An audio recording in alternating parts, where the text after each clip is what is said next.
Hey everybody, Tim Albrick here, and thank you for listening to the YFP podcast, where each week we strive to inspire and encourage you on your path towards achieving financial freedom. This week I welcome Dr. Jimmy Pruitt, clinical pharmacy specialist in emergency medicine at Atrium Health, founder and CEO of Pharmacy and Acute Care University, and founder and CEO of the EMPowerRx Conference. We discuss his entrepreneurial journey, including how and why he got started, why he has maintained full-time employment, challenges going from creator to solopreneur to building a team, and the vision for the business over the next 5 to 10 years. I'm excited to announce our partnership with the 2024 EMPowerRx Conference, a leading event in emergency medicine pharmacotherapy. This year it's happening in Charlotte, North Carolina on April 26th, April 27th. I'll be there and hope to see you there as well. It's ideal for pharmacists, physicians, PAs, nurses, and others in the field. EMPowerRx offers more than 10 CE credits, insights from top experts, interactive workshops, and groundbreaking research. It's not just a conference, it's a community-focused experience, fostering learning and networking in a welcoming environment. Take advantage of discounted registration available to the YFP community by using code YFP2024 for 15% off. Again, that's code YFP2024 for 15% off. You can join in person or virtually. Register now at empowerrx-conference.com and elevate your emergency medicine skills. Again, that's empowerrx-conference.com. Jimmy, welcome back to the show. Hey, thanks for having me on again, man. It's been great. So our listeners might remember you back from episode 284, where we discussed your experiences monetizing your clinical expertise. We'll link to that episode in the show notes so that folks can dig a little bit deeper. We'll have some crossover here as well to bring people up to speed, but we certainly did a deeper dive in that episode. And Jimmy, for those that didn't catch that episode and aren't already familiar with you and your work, give us a brief introduction to your background in pharmacy and the work that you're doing now with Atrium Health, as well as being the founder and CEO of Pharmacy and Acute Care University and the founder and CEO of the EMPowerRx Conference. Thank you. I know that's a mouthful for a lot of you guys, but again, Jim Pruitt, again, I'm by training an ED clinical pharmacy specialist at Atrium Health here in Charlotte, big level 1 trauma center, academic medical center, all those great things. And then in my spare time, or lack thereof, I like to start it off as being a content creator with this pharmacy pearls and just having different things that I can give my providers. Then that really led to something else. Led to a podcast called Pharm So Hard.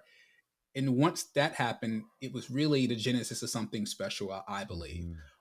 It led to an audience of thousands of people who I didn't know had an interest in acute care pharmacotherapy. And then from there, trying to figure out how to solve the problems that they had. So that led to the next thing. The next thing being, after 100 and so episodes of Pharm So Hard, led to Pharmacy and Acute Care University. And all that really is just an academy that helps people, pharmacists in particular, with continuing education, but more particularly going to be for board certification prep. So whether you're studying for your BCPS or our most popular product, the BCMP, or the emergency medicine pharmacotherapy board certification, that is where I spend a lot of my time: question banks, practice exams, and it's making a lot of the content that goes along with that. And it's just been phenomenal to kind of see that growth. And what that led to is people saying, man, I wish I had a place to go to talk about these things versus just studying for it, which led to the EMPowerRx Conference. So I think, long story short, I am an educator that started to understand business a little bit more and continuing to learn what business is, and really just focus on how can I not just bring myself along, but how can I bring other people with me to understand the business side of things and monetize their expertise and content. And we're going to talk a lot about that on this episode, Jimmy. I want to pick your brain of, you started with an idea, identified a problem that needed to be solved, started to solve that problem, which opened up more doors, built community in this niche, which is really exciting. And now as you enter this growth phase, there's exciting opportunities and challenges with, hey, how does this grow beyond the hours that you have in the day, right? And what challenges may that bring? I want to first ask you, though, I was stalking you on LinkedIn and noticed in your headline, you have 4 different words: creator, connector, educator, and pharmacist. Do one of those resonate more with you than the others, and why? I think that's a great question, one, but I think it depends. Like a good lawyer would say, it depends. It depends on what I'm doing. And I think as I look at the different platforms that I'm currently in, I tend to be on one side more than the other, depending on that particular project. So I like to Mm-hmm. say the biggest thing is like I can be a connector because again, most of everything I'm doing is usually not just myself. I'm usually bringing different people on, whether that's going to be I'm at work and I'm working with a provider and a nurse is having a concern about something. I'm connecting those two in that Mm, problem and trying to also provide a solution. The same thing for when I'm in my PACU, wear my PACU hat. Well, a potential customer has a problem. They want to be board certified, and I'm trying to connect them with the best, highest quality information that helps them get to their end goal. And from a conference perspective, people want a place to come. So I'm literally physically now connecting them with other people throughout the world mm-hmm. in emergency medicine pharmacotherapy. So I think connector is the one thing I could Mm-hmm. say. But realistically, I have to be all of those other things to be able to be a good Yeah. connector. I have to be a great pharmacist. I have to be an entrepreneur to make these things happen Mm-hmm. consistently. And I have to be kind of a creator to be able to have that audience to begin with. So I think connector is the one word, but I think depending on what hat I'm wearing, it really just depends on Mm-hmm. that location. So Well, we say it depends on this podcast often, so that is welcome. But I appreciate what you're sharing there. I want to dig deeper in a few areas that I see come up often with aspiring entrepreneurs and side hustlers that I talk with, and one of the first things is really what was the beginning like, right? So the genesis of starting the side hustle that's turned into a business. Obviously, you have many different activities that you're doing within that business. you know, Tell us a little bit more about the problem that you were trying to solve and how you identified there was a gap and a need in the market. And I know you shared that briefly already, but a natural question might be, well, like, Jimmy, aren't these pharmacists already part of other organizations or cohorts where they're able to gather other societies and so forth? So what stood out to you as an opportunity in the market that wasn't already being served, that you said, hey, not only am I a part of this community, but I feel like my peers, my colleagues could also come together and we could provide value. yeah, absolutely. So I think one of the things we look at, and I think the very first problem I wanted to solve was providing high quality education in the acute care space. So if we look, one of the things that is very common is that from a oncology standpoint, from a transplant, those medications that are branded still, they have a lot of great continuing education out there because again, there's grants, there's different incentives Yeah. for companies to make that content. And a lot of those get heavily represented. But from an acute care standpoint, a lot of things from a pharmacotherapy perspective was not necessarily being created by pharmacists. And emergency medicine in the pharmacy space is my first, love within this. But I realized that emergency medicine is everything. It's critical Hmm. care, it's ambulatory care, these all these other spaces. So I realized that there wasn't pharmacist created content that Hmm. was detailed, but also a concise so that we can just see it and be actionable. And that was the aftermath of Mm. creating the Pharmacy Fraud They Pearls series that I created when I was a PGY2 resident at Grady. Once that kind of became the first thing, I was like, okay, well, the problem I'm trying to solve is providing high quality education from a pharmacist perspective in the acute care space that is highly accessible. That was kind of a next Yeah. branch with the audience that I was able to generate from Farm So Hard. I realized that hey, I'm already providing education, but I didn't necessarily consider it to be very different and very unique. But then the audience would tell me these things, and after you start to look, you kind of change your perspective on how you're looking at your interactions with people Hmm. online, you realize, hey, I have a model here from a business perspective that I can sustain because most of it, I would love to give it away for free every day, but it's not sustainable. Yeah. And that was kind of the first component of finding pharmacists created acute care pharmacotherapy information that was concise, but also provide them continued education as well. My next question was around validation and how do you validate that that gap truly exists? One of the traps, especially early on in a business, is, hey, I've got a great idea. I'm going to kind of run hard. And then you realize, oh, wait a minute, like the problem that I thought needed to be solved, either I'm in misalignment or maybe it's not as big of a problem as I had thought, others may think. And so you partly answered that when you said, hey, through the podcast, obviously seeing your listeners, getting some feedback, you were getting real-time information that I'm sure shaped your next steps. Was there anything you did prior to starting that podcast as a PGY2 to validate the problem that needed to be solved, or was that the first step in? I think it was the first step. I would love to say that I had this systemic plan and things of that nature, but realistically, the first 2 years I was in business, I didn't know I was in business because Yep. I wasn't charging anything. I think that the part of the equation that I didn't look at was the value I was providing and whether or Hmm. not that was something that could be sold as a resident. And I think within pharmacy in general, we get so used to just providing a lot of content Yeah. and we're just doing it for just the validation of our colleagues and just to provide great education. But I think the first piece that helped me understand the business aspect of it was when we started creating some of these, hour-long presentations. People said, "Hey, is this for continuing education?" And I said, "Well, I can get it for it, but I didn't realize the process to go through that." And then I remember saying, "Hey, how can I get this credentialed, get this Hmm. ACPE certified?" And it's like, "Oh, it's a price tag to that." Yeah. And then the first step was like, how do I get that Hmm. taken care of versus me just paying out of pocket a significant amount of money for 1 hour? I think the very first time I did this, 3 years ago, the credit hours was like $600 for 1 hour Hmm. CE, and I was like, well, if I have 100 people come to this and we break this down, I think a few bucks wouldn't be horrible for me to do it. So I think that was the first step. But I think Hmm.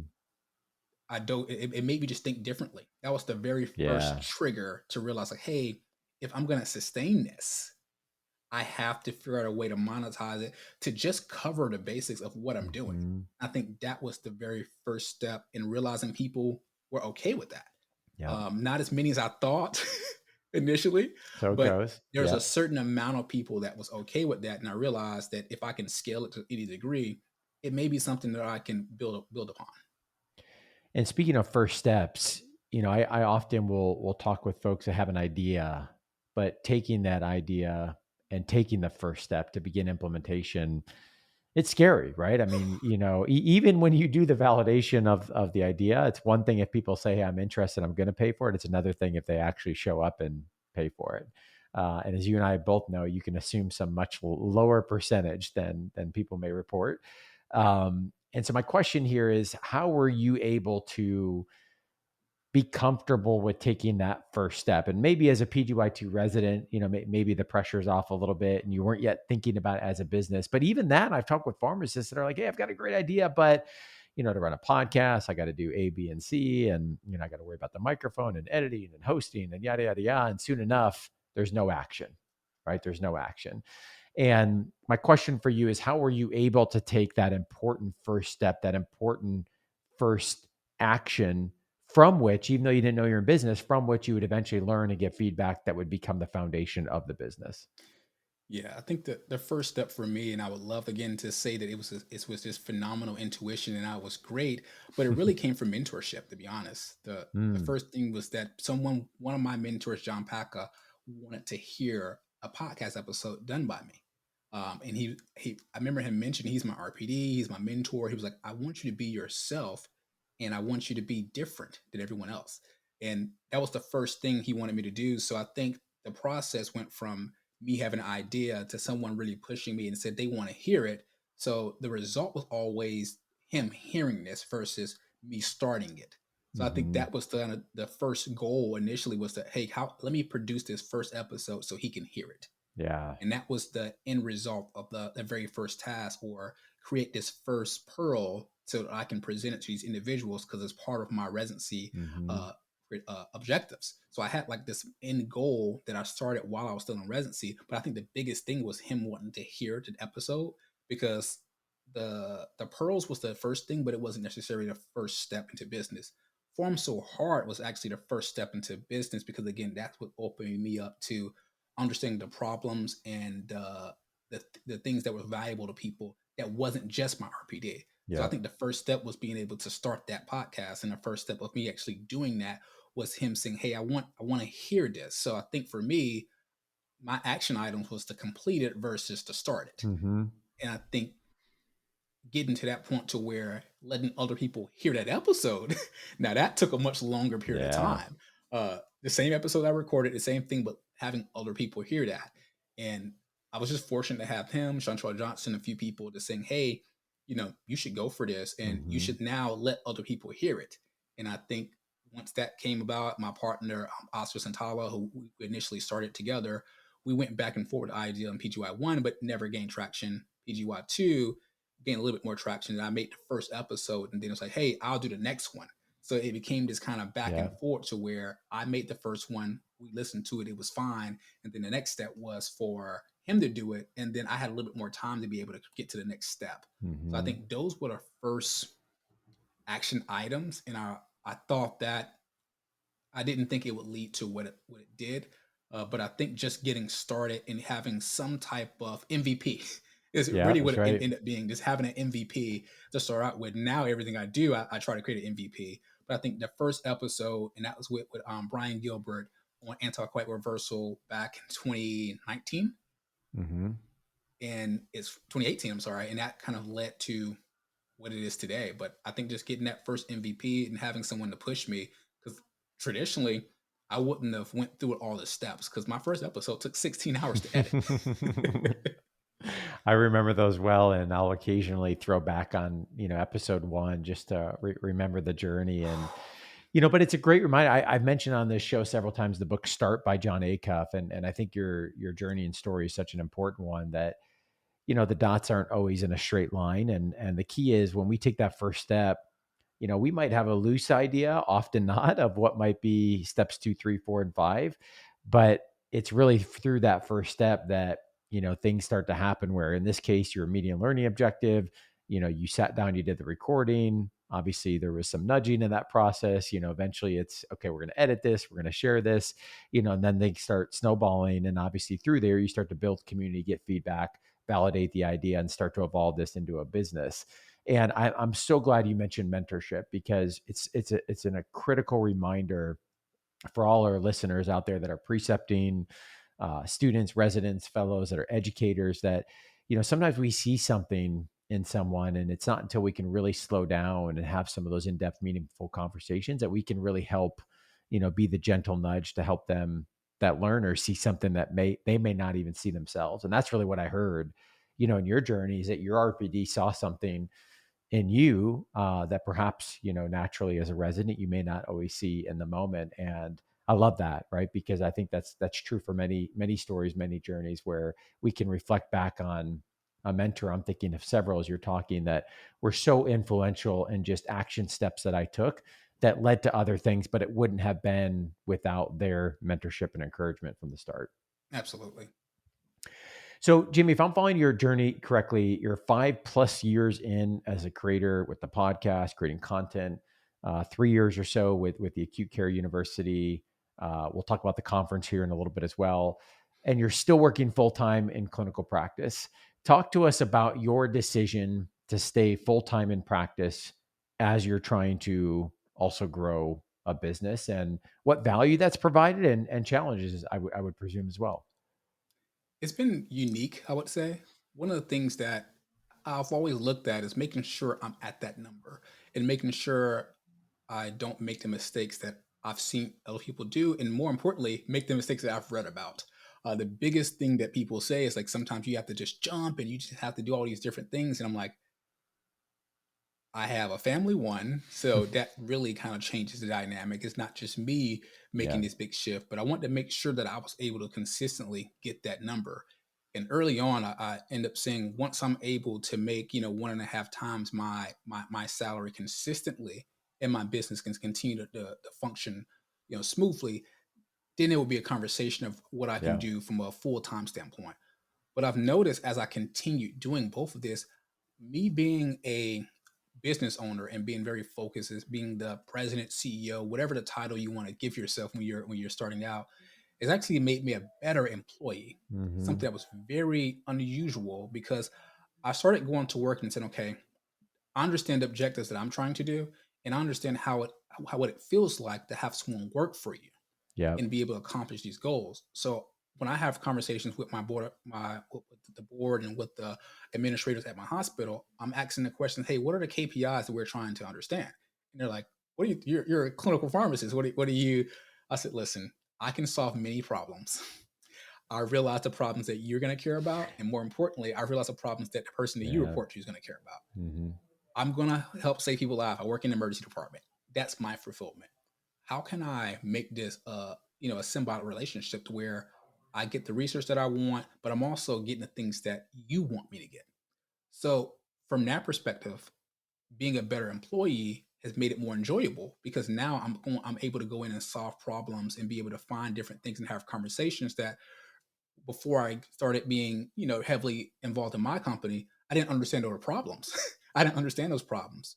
So as I looked at the component of making sure I'm meeting that output that I need to be able to consider stepping back, I also realized there is so much more value because now I'm able to understand other people's Love problems. that. Yeah. And it makes me say, hey, I may want to do this for a little bit more because Mm-hmm. I'm able to do consultant work now where I can get brought in as a consultant for ED pharmacotherapy, find different problems, and then say, hey, I've done these things now at certain institutions. And it opens up more doors for me at this Mm-hmm. point in my career. And I just don't think that I initially thought that because I think everyone who goes into business initially thinks, oh, I'm going to work for myself. It's going to be great. I can wake up when I want to. And Not you're so fast. Yeah. Yeah, it takes quite a while, but Mm-hmm. I've enjoyed the process. And I think as I look at all these things, what having a business and working full time has allowed me to do is cut a lot of the skim out of my life when it comes to tasks that I don't necessarily need to do. And it's made it easier for me to focus on family, Mm-hmm. focus on activities that I want to, and focus on health. So I think having both of those has kind of put me in a position to where I have to stay very focused and pick the things that I want to enjoy, and to glean different insights from situations, knowing that there will be a transition at some point. Yep. But learning more at the job and understanding the problems that they have and other people like them have has made me be able to understand the market and how I could potentially use that in the future. But more importantly, my skills as a business owner has allowed me to be able to solve problems that early in my career and earlier, in places I've been, people don't necessarily think about. So Yeah. I've enjoyed it. There's challenges, of course, of not being able to take significant breaks and being able to have days where you just do nothing. But I think realistically, the continuation of doing that and seeing some benefits allow me to be able to do both and be able Mm-hmm. to enjoy both. Mm-hmm. Because now I walk into the ER, like I don't have to be a CEO today. Yep. I could just focus on this component, and it's vice versa. So I've enjoyed it. It's helped with burnout, but I've really enjoyed the process. A few things you said there that I love, Jimmy, that are worth highlighting. The patience that I hear there, the intentionality in your thought process. You talked about a certain multiple of income, 1.5 times, and that being a place where maybe the conversation starts to shift. Obviously, you and your situation, everyone's entrepreneur journey is different, right? And I think there's this blanket kind of advice or blanket type of idealism around entrepreneurship, which is like, jump in and you'll figure it out, and it's like, for some people that is their story. It's not my story, it wasn't your story, but for some people that is. And I think for everyone's situation, it's different. And some of the things you said really resonated with me is I had some crossover from full-time work in the entrepreneurial journey, and it was several years in before making that transition. But the connection between the entrepreneurial journey and becoming a better employee, I felt that. I felt like I brought more skills to the workplace. I felt like it prevented burnout, right? Some of the change in pace and environment and work. And I think there's something to be said too when you've got the business that's growing, and all of a sudden your employment becomes this place of opportunity and learning and growth. Like, wow, like I would argue Jimmy's probably that much better of an employee and an asset. Like you're not dependent necessarily in that moment on that income, as you're building something else and you're able to really bring the value to the workplace, that you can bring. So I think a lot of wisdom there that you shared, as well as just continuing to build the skills. Jimmy, as you have grown from content creator to solopreneur to now building out a team, and we'll talk again about, the conference here in a little bit and the logistics and all that's involved. My mind is spinning partly because I've been through this journey as well. And I know that with that growth comes fruit and comes challenges as you look into building a team and delegating and letting go. Just talk to us about that journey. I think it's something we don't hear enough about, as we often hear maybe more solopreneur type of stories. But as you have grown and you've built the team, what has been some of the fruit? What have been the challenges of that? I think when looking at growing a team and really getting to that first step of, I want to bring someone else into this, especially when you're talking full time employment. The very first employee that I hired a couple years back was just my virtual assistant, and one of the first aspects I realized was a big challenge of mine was, how do I explain what's in my head that I do every day? I didn't realize how challenging that was going to be until I started assigning tasks and realized that that wasn't necessarily what the output that I wanted. And I realized that it wasn't necessarily the employee's fault. It was really how I was able to give information and how detailed I was able to be about what's the purpose, how to get there, and then SOPs and having templates and all those things that people talk about that are not the cool thing to think about are so valuable. And what it allowed me to do is be able to communicate more efficiently. When I first got into pharmacy, one of the key things I was very, self-conscious about was my ability to communicate. Because again, I grew up inner city kid. Again, not necessarily being around many college educated people. Again, I'm one of like six high school graduates in my family. So the way I communicated was, again, very different than the way I communicate on a day-to-day basis now. And it was something that was a very limiting factor for me, and I realized that I had to figure out a way to communicate better. And I realized I love to talk. I love to kind of do these different things, but as many people can probably hear, I have a southern tone. I still speak in a particular way, and I realized that in order for me to work better with other people, especially a diverse set of people, I need to translate that. And technology has been phenomenal. Being able to voice to text has been the best feature I've ever had. So that took the initial challenge of communicating exactly what I wanted to my first employee. And it kind of, when I went back and edited and went back and forth, that changed everything. Going from there, the next step was figuring out, how can I not spend all of my time when I'm doing this? And the next step was reading different books, educating myself, and say, hey, have that employee, have them make the template. You know the output that you want. You know what's quality work for you. Now have them do that. And I think once I transitioned from being the only person that produced the output to trying to explain that and figuring out better ways to explain what I want, to allowing the person who I've been working with now for over 2.5 years to make the template because they do it well. That was a very long process, but I think it was one of the more unique and impactful things that I've learned through this process. And it went from my major challenge to being something now that I consider to be a very, streamlined process. And now bringing other people on has been a lot easier because I have something, and I have that I can show them as an output, but I can also provide them now templates, SOPs, and things of that nature. So I think that's one aspect that many people don't speak of or think about. Like, the books are out there, people don't speak on it and think about it enough when they're starting a business. And I everything you do, guys, if you possibly can, record yourself, speak through it, dictate it, and do it once so you can always be able to reference back to it. That's the one thing I would like to tell people. And then realizing that you have to take some level of consideration that everyone's not going to do it the same way you do it every single time. And you have to create a process that allows for them to get close. I say 75% as good as you are on a consistent basis. That's really good stuff, Jimmy. And I've had similar experiences. And I think often people run up into, barriers where they start to grow. They might hire contractors, they hire employees, they run into some of the frustrations you experienced. I think where you push through it, often people may retract and kind of fall back into the solopreneur model, which again, everyone's built something for different reasons, different goals. But as you continue on this vision, being able to accomplish the vision you have will depend on, hey, what time, what tasks need to get done beyond that Jimmy can do within a day, which requires a team and processes and all the things that you mentioned. And your share reminded me of the book Procrastinate on Purpose by Rory Vaden. He talks about, exactly this concept of, could you do the task in 10 minutes? That's going to take you, 5 hours to document. You could, but there's a certain return on time investment, right? If you do a repetitive task 5 times a week that takes you 30 minutes, sure, it's going to take you a lot longer to train someone to get to the quality that you want.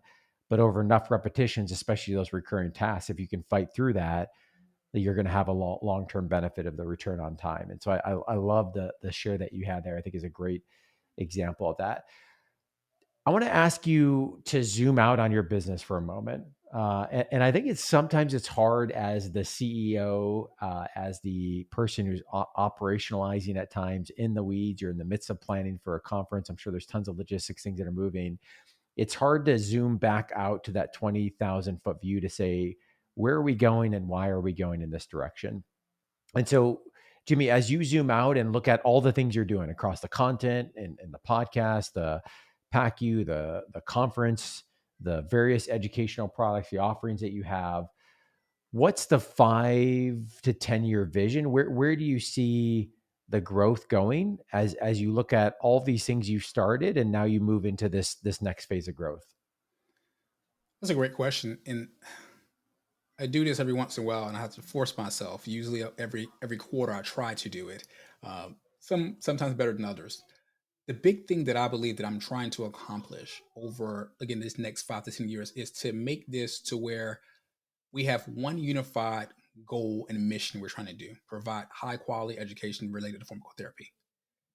How do I go from many different products, many different services, many different things to one umbrella company that can be operationalized by other people consistently and provide that value that we started out with, and being okay not knowing each individual step to get there.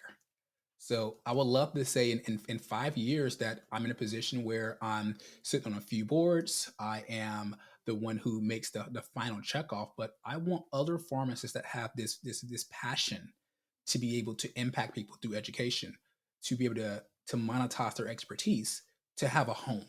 And I don't necessarily feel that there's a huge home for that. Now, there's opportunities to volunteer your time.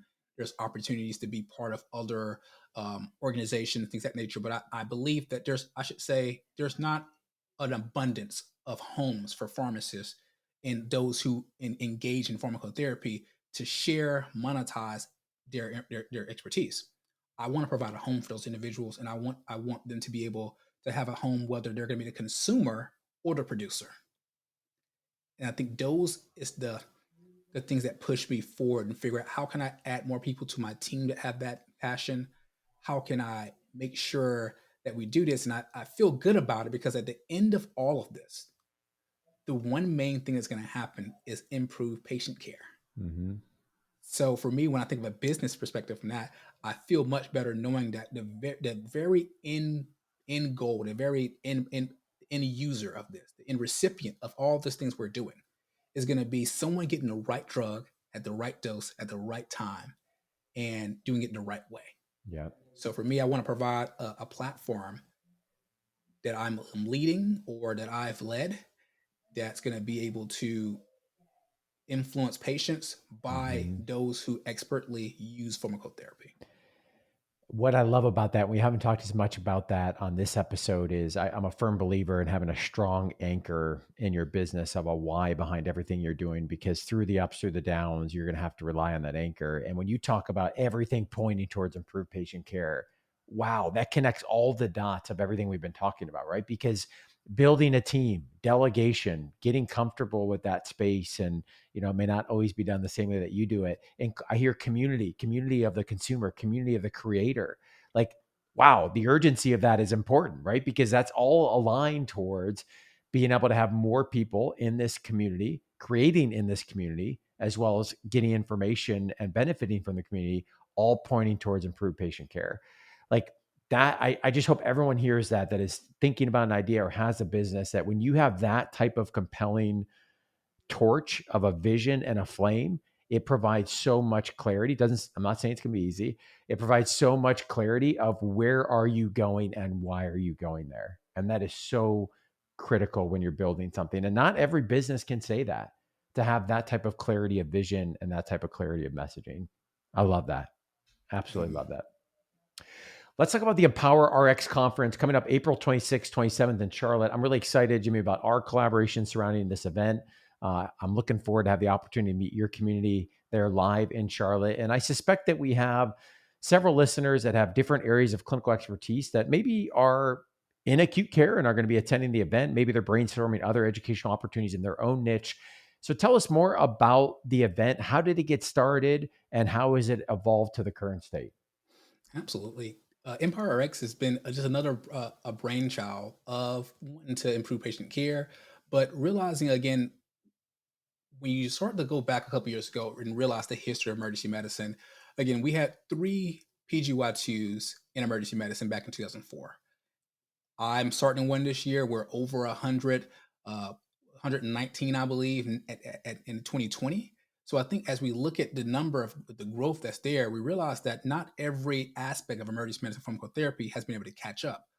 One of the areas that I remember mentioning as we made Pharm so hard was that there wasn't a place for us to come together to hang out to talk about just emergency medicine. Um, versus just having 10-minute pearls or just having a 60-minute session with a few presentations that was spread out dispersed amongst the major organizations. They did a phenomenal job of providing resources and helping us grow the specialty. But I wanted to provide a place that was very unique to emergency medicine pharmacists. And if you know anything about us, if you've had any of the listeners are a part of it, you know that you have to be a certain type of personality to consistently work in emergency department. And I wanted to provide a space for that. So I remember sending a text message to Kyle Went. He was at MUSC at the time and saying, "Hey, what if we just created our own conference? And what if we just made it to where it wasn't like it wasn't like any other from a professional standpoint. What if you didn't wear dress clothes? What if you didn't come there in a tie? You came there in a t-shirt and some jeans and you just was having a good time and we just spent all day talking about things that really impact emergency medicine pharmacotherapy, whether it was clinical or whether it was the social components. There's a lot of things that happen in emergency medicine on a day-to-day basis that it's not in a textbook. You don't know how to have that interaction with the one mean nurse. You don't know how to, make sure that you're able to think quickly when that patient comes in that's unannounced.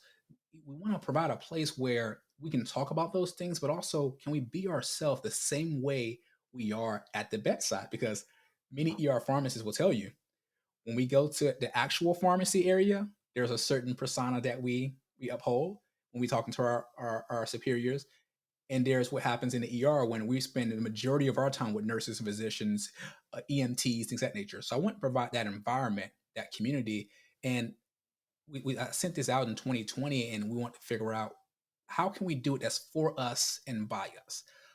Instead of someone else creating it and thinking they know what we want, why don't we just create it from the ground up? And that really was the initial phase of this, and it led to us being able to create an environment where we speak on many aspects of acute care pharmacotherapy, particularly again the resuscitation part of it. So whether you're a central pharmacy that responds to cardiac arrest, we have information there for you. Whether you're a nurse who just happen to be interested in the drug component, we have something for you. So I think we are a emergency medicine pharmacotherapy conference, and we're not necessarily a EM pharmacist conference in a say. So I think it kind of brings together our world in one place over 2 days. And the initial one was going to be virtual because again, COVID definitely had something to do with that. And then last year partnering with SAEM, and we got to see a sense of it. But I think that the next phase was, okay, we keep saying that we're for us and by us. We have that everywhere. This is the first year that we're going to do everything completely in person, have some virtual access, and completely be for us and by us. And we grew our team tremendously to build something that, again, is for all of us. And when I say us, that can be a physician, that can be a nurse, that can be anyone in that space, but you now have a home to discuss pharmacotherapy. Well, I'm really excited to experience it. I've been to many, many pharmacy conferences, but I'm sensing there's something different, something unique about this, and I can't wait to be a part of it. Hopefully, the emergency medicine folk will will allow me into the room. It'll be a good, Yeah. good chance to interact, and I'm really looking forward. It's another great example to me, Jimmy, of something that you obviously had interest built up in a community and a following at the point of when you launched that first one, but you still had to take that first step, right? And sometimes that means success, sometimes that means failure, and certainly you're going to learn and grow from it. And I can hear the evolution that the conference has taken in the last several years. So really looking forward to being a part of that. And I just, as we wrap up, Jimmy, want to say I admire, and I mean this wholeheartedly, admire what you've built, why you've built it, how you've built it. I love the niche focus. I love the clear messaging you have. There's a strong sense of community, and there's a strong anchor back to the vision and why that you're doing. And that is the recipe for success in my mind as people are thinking about building a business. So, Jimmy, thank you so much for taking time to come on the show. I appreciate it. Thanks for having me on, then. As we wrap up today's episode, let me remind our Acute Care Healthcare listeners about our partnership with the 2024 EMPowerRx Conference, a leading event in emergency medicine pharmacotherapy. This year, it's happening in Charlotte, North Carolina on April 26th and 27th. I'll be there and hope to see you there as well. It's ideal for pharmacists, physicians, PAs, nurses, and others in the field. The EMPowerRx Conference offers more than 10 CE credits, insights from top experts, interactive workshops, and groundbreaking research. It's not just a conference, it's a community-focused experience fostering learning and networking in a welcoming environment. Take advantage of discounted registration available to the YFP community by using code YFP2024 for 15% off. Again, that's code YFP2024 for 15% off. You can join in person or virtually. Register now at empowerrx-conference.com and elevate your emergency medicine skills. Again, that's empowerrx-conference.com. As we conclude this week's podcast, an important reminder that the content on this show is provided to you for informational purposes only and is not intended to provide and should not be relied on for investment or any other advice. Information in the podcast and corresponding materials should not be construed as a solicitation or offer to buy or sell any investment or related financial products. We urge listeners to consult with a financial advisor with respect to any investment. Furthermore, the information contained in our archived newsletters, blog posts, and podcasts is not updated and may not be accurate at the time you listen to it on the podcast. Opinions and analyses expressed herein are solely those of your financial pharmacist unless otherwise noted and constitute judgments as of the dates published. Such information may contain forward-looking statements which are not intended to be guarantees of future events. Actual results could differ materially from those anticipated in the forward-looking statements. For more information, please visit yourfinancialpharmacist.com/disclaimer. Thank you again for your support of the Your Financial Pharmacist podcast. Have a great rest of your week.